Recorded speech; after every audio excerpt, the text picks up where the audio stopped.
Bienvenue à tous, merci de nous rejoindre dans cette nouvelle édition du QG Week-end. Au sommaire de ce journal, la dépouille du Premier ministre ivoirien Ahmed Bakayoko, décédé mercredi, est arrivée à Abidjan, accueilli par le président Alassane Ouattara.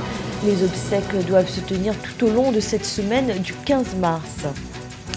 La situation agricole et alimentaire s'est encore dégradée dans le nord-est du Nigeria en raison notamment de la situation sécuritaire qui impacte la production. Seule la réouverture des frontières avec le Bénin a permis de relancer les flux commerciaux. Et le premier tour de la Coupe de la Confédération de la CAF s'est achevé. Pas de grosse surprise, mais une victoire fleuve des Égyptiens de Pyramids face aux Zambiens d'une Kana FC. Mais tout d'abord, les Somaliens ont rendu un dernier hommage à leur ancien président Ali Maldi Mohamed, décédé des suites du Covid-19 mercredi dernier à Nairobi au Kenya à l'âge de 86 ans. Les funérailles nationales organisées par le gouvernement ont eu lieu vendredi. 3 jours de deuil national ont été décrétés avec la mise en berne du drapeau.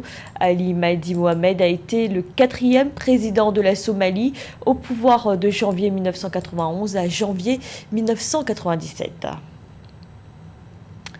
Et puis, autre hommage, cette fois en Côte d'Ivoire, où la dépouille du Premier ministre Ahmed Bakayoko est arrivée à Abidjan. Le chef du gouvernement, décédé mercredi, était hospitalisé en Allemagne. À l'aéroport Houphouët-Boigny était présente la famille du défunt, mais aussi le président Alassane Ouattara, avant des obsèques nationales prévues mercredi. Ange Noménio. Après les consignes, c'est le grand déballage. Un dispositif venu pour accueillir la dépouille du Premier ministre Ahmed Bakayoko. Le président de la République, la famille du défunt, bref, toutes les personnes concernées étaient bien là pour accueillir la dépouille de l'illustre disparu.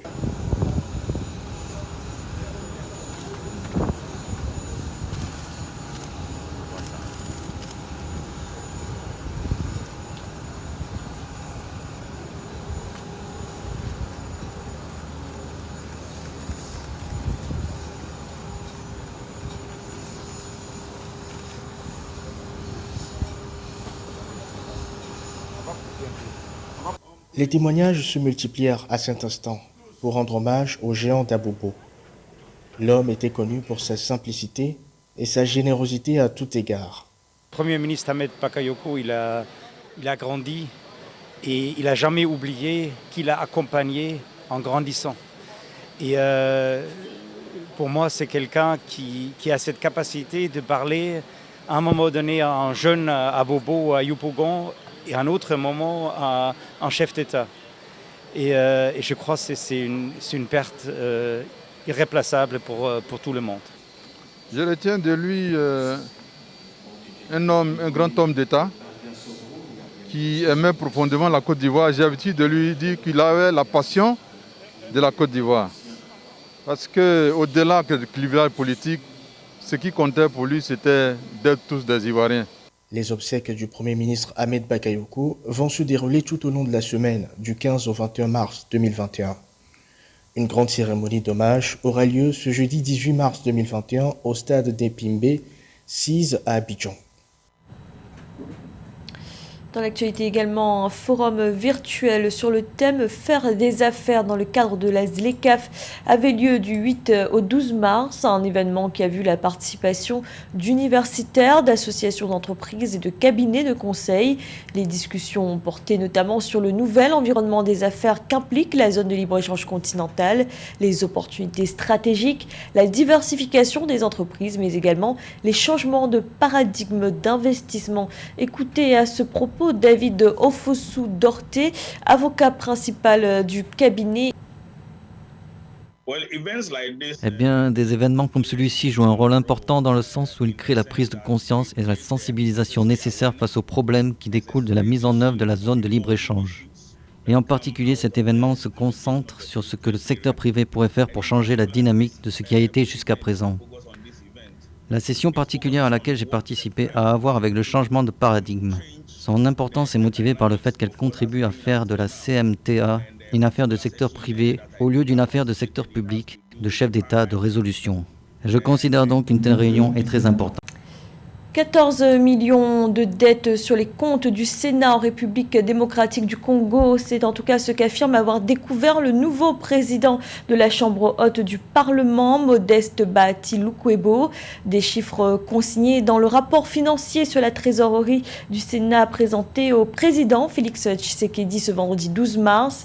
Des dettes constituées entre autres de frais de mission, frais de soins médicaux et impayés à des fournisseurs. Pour rappel, l'inspection générale des finances avait déjà fait état de mauvaise gestion des comptes et une procédure pour détournement de fonds publics avait été ouverte contre l'ancien président du Sénat.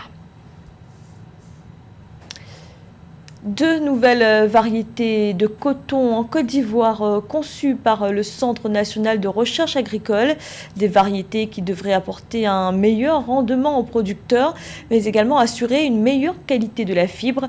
Cette innovation participe à la stratégie d'accompagnement de la filière, déjà particulièrement dynamique. Lorita Simbo.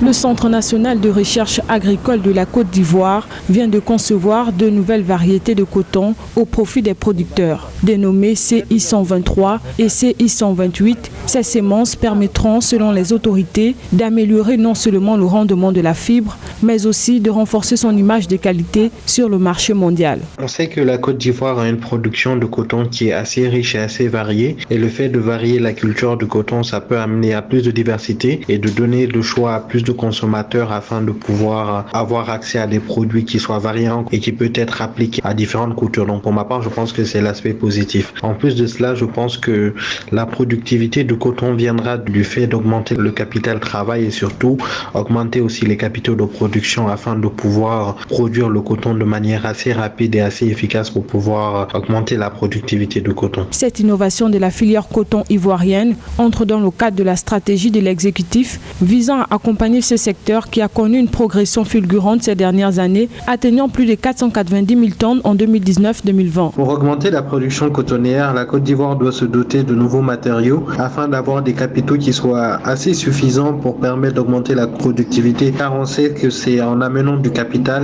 du progrès technique et de l'innovation qu'on peut générer plus de productivité et plus de coton. Donc pour ma part, je pense qu'il faudrait que la Côte d'Ivoire augmente son flux de capital et son flux d'investissement en matière de capitaux de production de coton afin de pouvoir être plus productive. Notons que pour la période 2020-2021, la Côte d'Ivoire atteint une récolte de 520 000 tonnes de coton. Dans le pays, le rendement à hectare est de 1,2 tonnes, un niveau largement au-dessus de la moyenne africaine, selon les données du Comité consultatif international du coton.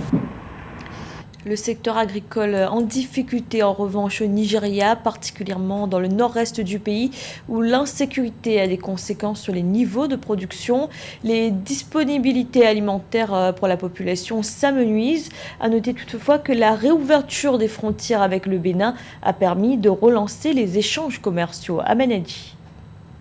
Depuis le début de l'année 2021, la situation alimentaire et agricole s'est dégradée dans le nord-est du Nigeria en raison de la recrudescence des conflits et de l'insécurité grandissante, mais l'ouverture des frontières avec le Bénin allège la situation, même si les flux ne sont pas totalement rétablis. Un pays aussi puissant qui a fermé ses frontières avec le Bénin, c'est-à-dire fermé ses frontières avec le reste de la CEDEAO, s'est lui-même tiré une balle dans le pied. Le Nigeria a commis une très grande erreur avec cette fermeture de frontières parce que pendant la durée de cette fermeture, le pays s'est recroquevillé et n'a pas pu de façon efficiente produire tout ce dont il a besoin, contrairement à ce que le secteur privé nigérian pensait. On note une dépendance du marché pour s'approvisionner, une hausse des prix vu les rendements agricoles en dessous des attentes, alors que 70% de la population des zones rurales est composée de paysans pratiquant une agriculture de subsistance. Un autre gros problème, c'est que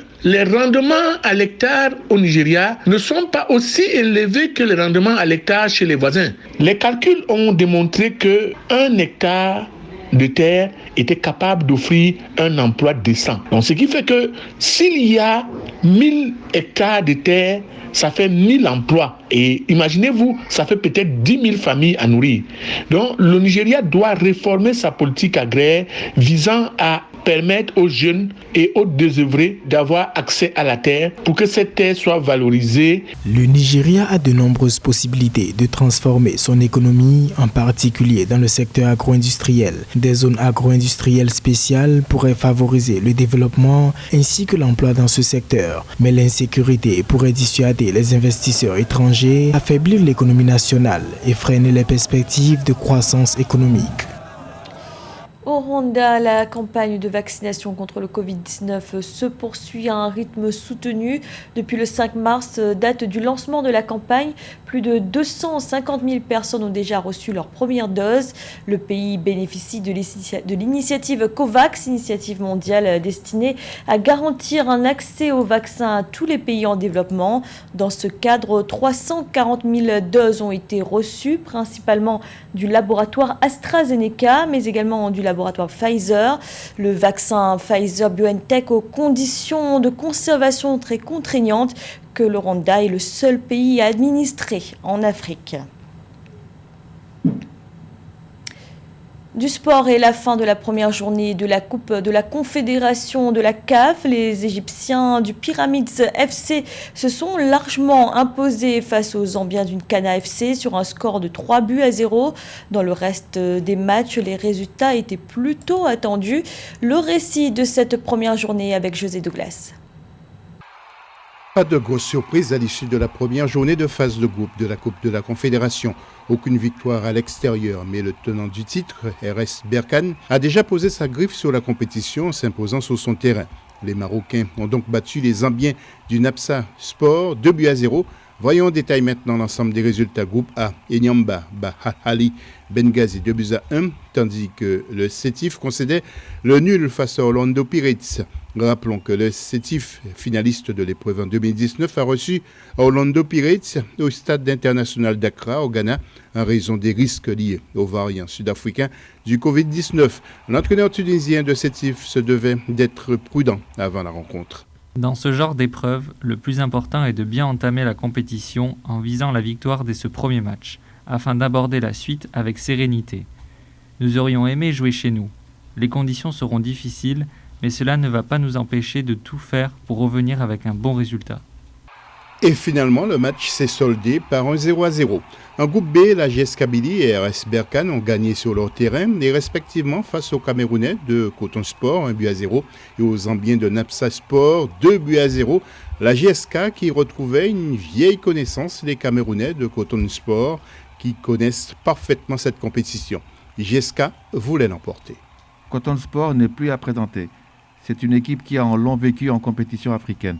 Nous sommes obligés de l'emporter pour éviter le faux départ. Je pense que nous avons les moyens de décrocher un bon résultat. D'ailleurs, on l'a prouvé lors de nos derniers matchs. La JSK qui avait renforcé son équipe en récupérant 3 joueurs blessés en prévision de cette rencontre. Les autres groupes en C, c'est Sfaxien et Étoile du Sahel, prennent aussi un bon départ face respectivement à Salitas 1-0 et Jaraf 2-0.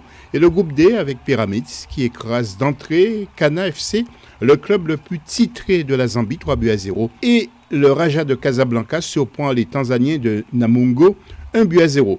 Prochain rendez-vous et deuxième journée ce mercredi 17 mars 2021. C'était le journal de la rédaction. Merci de l'avoir suivi. Retrouvez dans un instant une nouvelle édition de l'information.